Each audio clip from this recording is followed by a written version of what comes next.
उस दिन कोई बंदा पूछ रहा था कि सर वर्ड ज़हीन कैसे लिखेंगे। एक वर्ड होता है आप करते हैं, जाते हैं, सोते हैं। अब देखिए उसमें भी क्या है, एक हे है, एक ये है, एक नून गुन्ना है, ठीक। अच्छा एक वर्ड होता है सिर्फ उर्दू हरूफ ताजी का सीन, इसमें भी कितने आ रहे हैं, दो हिस्से बन रहे हैं। यहाँ पर भी क्या बन रहे हैं, दो हिस्से बन रहे हैं। लेकिन देखिए यहाँ पर चूंकि हे आ रही है तो यहाँ पर अब हैं ऐसे नहीं लिखा जाएगा, ये गलत है। यहाँ पर भी इसी असूल के तहत क्या बनेगा, शोशा बनेगा। कैसे शोशा बनेगा, ये देखिए ये है।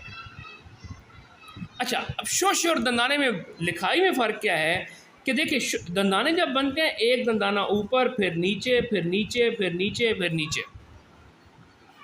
लेकिन जब हम लोग शोशा बनाते हैं तो शोशे में क्या होता है, दूसरा हिस्सा ऊपर ले जाते हैं।